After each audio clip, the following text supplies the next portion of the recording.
ยังเงียงอยู่เนาะแต่ว่ายางปวดคือเก่าเนาะยางกลับเนาะหรือว่าที่ดีถึงเป็นกระบอกไม้เนาะปวดแต่ว่าบ่เจ็บคือเก่าเนาะบ่ปวดบ่เจ็บคือเก่าแต่ว่ายางได้ครับเข้ามาอีกวันนึงเป็นอะไรเนาะวันนี้มาขั้น3เนาะอาการตอนนี้เป็นยังไงแล้วเจ้าไข้ขึ้นลายไข้ขึ้นลายเนาะและเป็นอะไรนั่งนี่ไข้ขึ้นอยู่บ่ปวดคือเก่าปวดน้อยปวดอยู่ครับ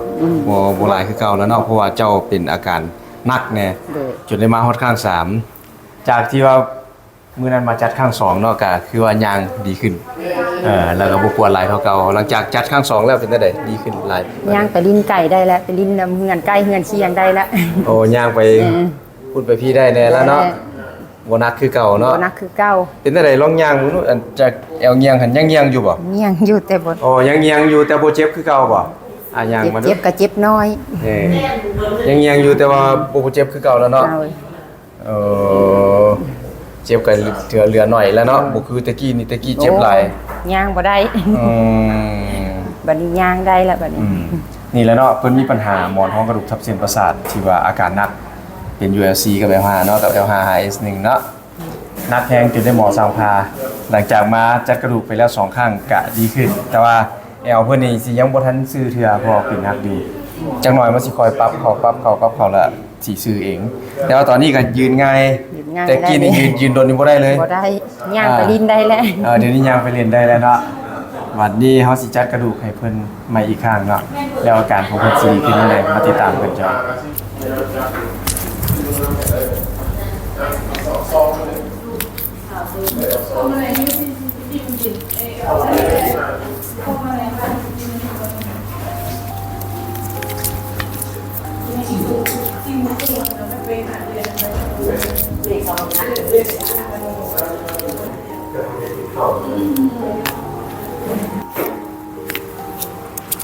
จนเศร้าแล้วท่านหมอ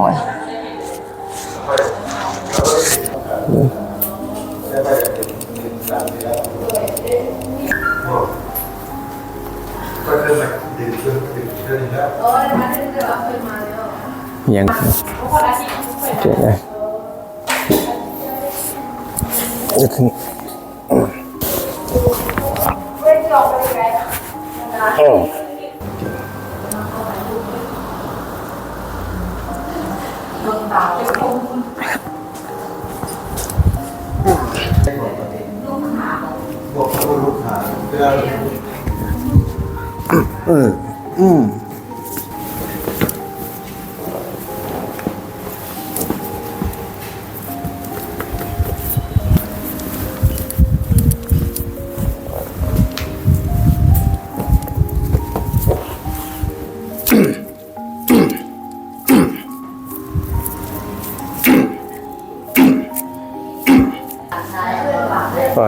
ปล่อยเด้อ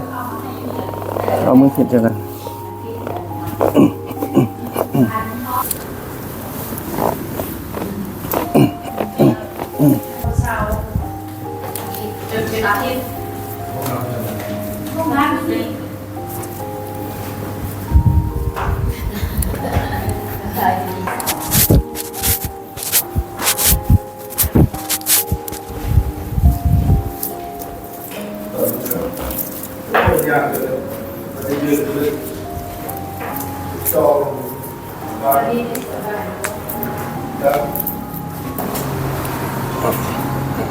เก่ง